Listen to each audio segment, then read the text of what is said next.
Que beleza, Tudo hein? pronto aí? Vai perguntar também? Obrigado.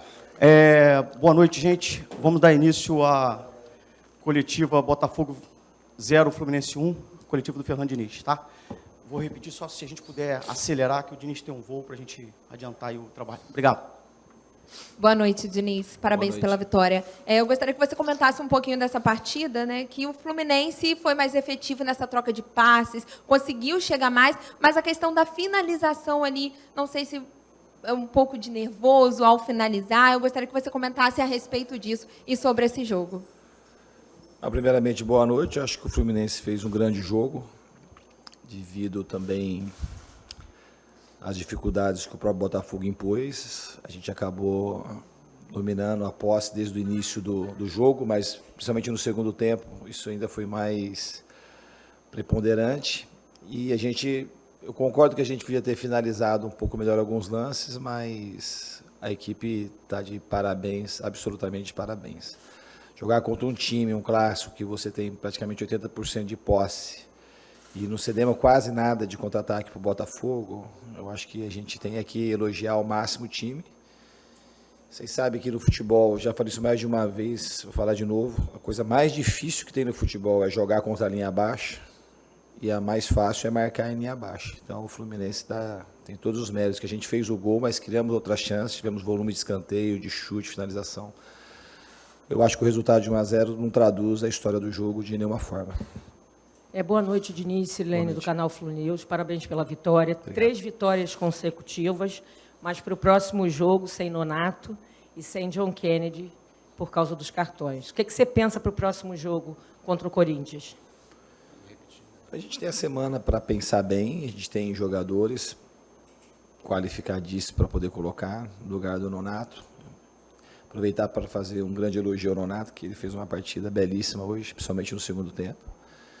Mas a gente vai arrumar a solução e a gente tem gente para colocar no lugar. A gente tem um grande adversário no próximo final de semana. A gente vai se preparar muito bem para poder entregar nosso melhor.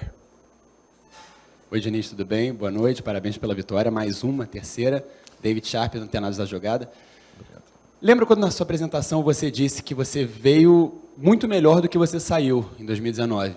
E é baseado nisso que eu te pergunto, porque eu sou fã do seu trabalho, já disse na apresentação, volto a dizer. Só que o Fluminense, quando está ali apertado no campo de defesa, para sair jogando, muitas vezes tira, né, um suspiro da torcida, porque volta no Fábio, enfim, fica uma situação ali complicada às vezes, né? Muitas vezes sai bem, mas outras vezes complica. Então, isso é uma filosofia sua de jogo, uma metodologia sua, assim como também jogar a bola na área. Você parece que não gosta, né? Hoje o Botafogo marcando muito atrás, como você falou, uma linha muito baixa, as linhas muito baixas, ali o bloco todo atrás. Às vezes até eu vi ali 5-4-1, né? Só o Erisson na frente quando entrou. E aí você não é adepto de jogar a bola na área, pelo menos ali para tentar criar alguma chance na bagunça ali da grande área. E diz aí como é que é, o quanto e o que você melhorou na sua avaliação de 2019 para cá. Então, eu acho que todo mundo que se dedica para fazer alguma coisa, não só no futebol como pessoa, ao longo de 3 anos tem que melhorar. Eu melhorei, de fato, bastante na minha avaliação como pessoa, que é o mais importante, e como treinador também, os aspectos defensivos do jogo, e de melhorar a saída, melhorar aquilo que já tinha de bom, fortalecer a minha ideia, que nunca pensei em mudar a essência daquilo que eu penso sobre futebol, muito pelo contrário, conforme o tempo vai passando e as críticas mais superficiais elas foram aparecendo, só me deu convicção de que eu estava no caminho certo e daquilo que eu tinha que fazer. Em relação à parte tática que você está dizendo, se a gente contabilizar, é que para o torcedor, eu não sei se você é torcedor do Fluminense, mas para o torcedor fica a emoção do jogo. Então, às vezes, jogar ali atrás, às vezes, gera esse tipo de emoção. Mas, se eu pegar para você o número de oportunidades que a gente criou e de gols que a gente fez, que saiu do pé do Fábio, com o Atlético Mineiro, por exemplo, se você for avaliar lá aquele jogo do 5-3, e o Fábio teve um erro ali, foi o erro mais claro ali que aconteceu desde que eu cheguei aqui, e acabou ocasionando um gol que foi uma jogada clara, que aí você fica, teve um erro ali, você joga, então não vale a pena. Daqueles 5 gols, 4 gols, o Fábio participou de alguma forma. A bola passou no pé dele. Então, se fosse só naquele jogo fazer uma avaliação de como que é sair jogando, o que que tem isso, só que para o torcedor fica essa emoção e a gente tem que fazer aquilo que de fato dá resultado. Se aquilo fosse tão perigoso assim, como vocês acham, só alguns de vocês podem achar, o Botafogo teria pressionado a gente o jogo todo. E se você avaliar, o Cruzeiro, Atlético Mineiro e Flamengo nos pressionaram bastante o jogo todo e a gente fez partidas muito boas.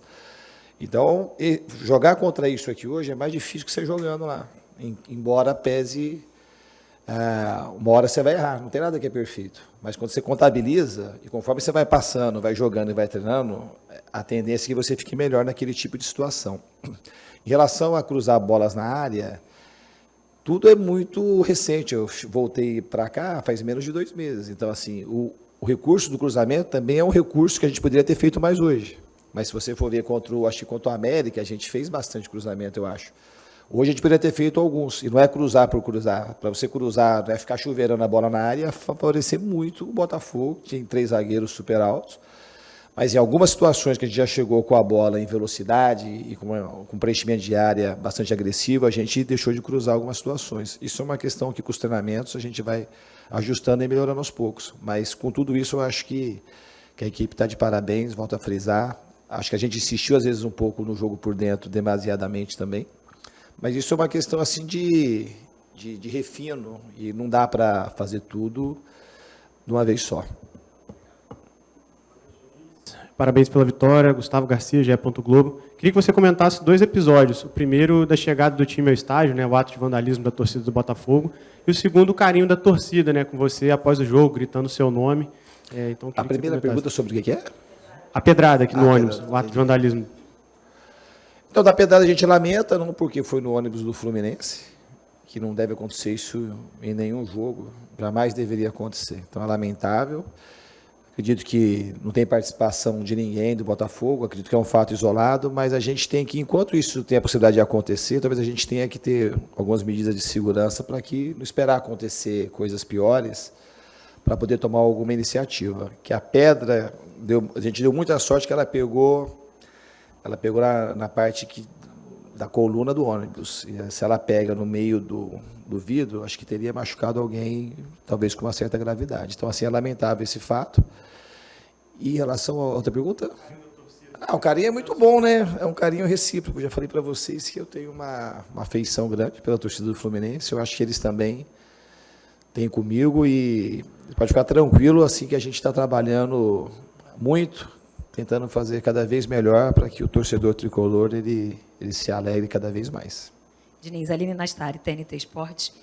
Eu quero falar de outro carinho e, no caso, de 2 jogadores que comentaram de você, né? O primeiro, na última zona mista, o Luiz Henrique foi perguntado sobre ser top 5, que o André brincou que ele seria top 5 do mundo, e a gente nem tinha falado de você, e ele chorando, ele dizia, o Diniz disse que eu sou muito bom, que eu sou um moleque humilde e vou longe. Ele lembrou de você num momento de emoção. Então, primeiro, eu queria que você falasse dele, dessa despedida, da sua relação antes dele sair. Deixasse responder e depois eu falo do outro jogador, pode ser?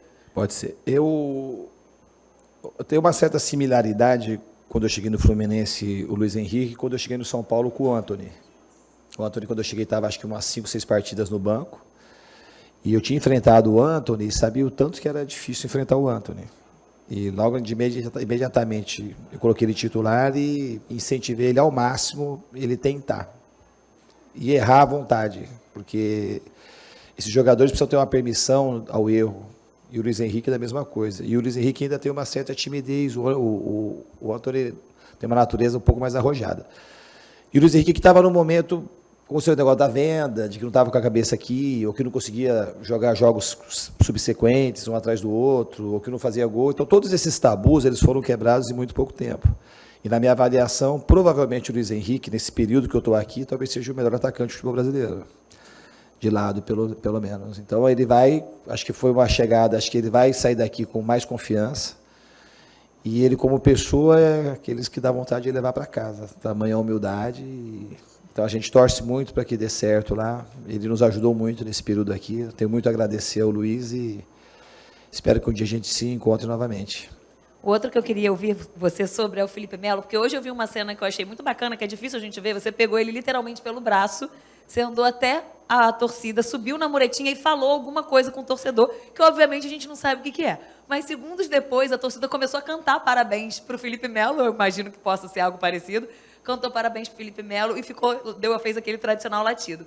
Felipe Melo agora passou por ali, a gente lembrou disso, falou com ele, e ele te exaltou assim um monte, falou da dificuldade dele de jogar, depois do que ele passou, das lesões, e falou, a gente, nesse momento, valoriza demais os treinadores do lado que estão fora do Brasil, não tanto, e hoje a gente viu um treinador brasileiro e muito melhor do que um treinador estrangeiro aqui te defendendo. Enfim, então, eu queria que você falasse de você, do Felipe Melo e dessa atitude. Obrigado pela pergunta, porque falar do Felipe Melo, para mim, quando eu saí do Fluminense em 2019, eu fui num podcast lá do Kleber Machado, e ele perguntou qual jogador que eu gostaria de trabalhar. Então, eu tinha o leque total de opções, e eu respondi o Felipe Melo. Entre todos, eu escolhi o Felipe Melo, que eu tinha uma admiração por ele, e eu enxergo o Felipe Melo de uma maneira que eu gostaria que as pessoas enxergassem também, porque ele é muito mais o cara que, na Copa de 2010, deu um passe magistral para o Robinho abrir o placar contra a Holanda, do que o jogador que cometeu um erro e foi expulso, que a gente fica só nisso, o jogador não pode errar. Então, acho que tentaram rotular ele demais, como tentaram rotular o Fred, depois de 2014, e não são exemplos de jogadores, são exemplos de pessoas que a gente fala assim, o cara é firme, o cara é corajoso, o cara é macho pra caramba, o cara é pau para toda a obra. E ele no campo, quando a gente vai jogar contra, ele é um cara que ocupa um espaço no campo gigantesco. Ele vale mais do que um no campo.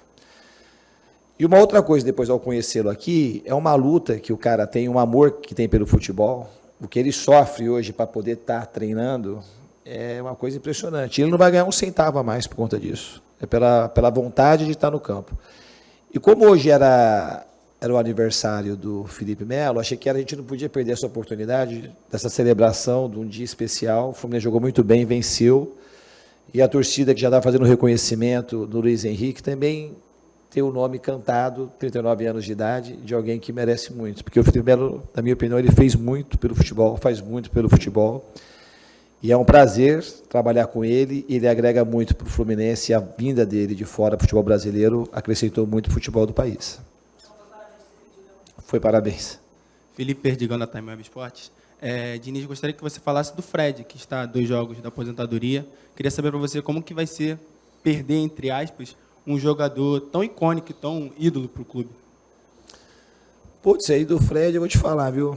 É duro falar. Eu já falei em outras ocasiões que eu conheci o Fred como jogador, eu estava mais para perto do final da minha carreira e ele começando a dele no Cruzeiro.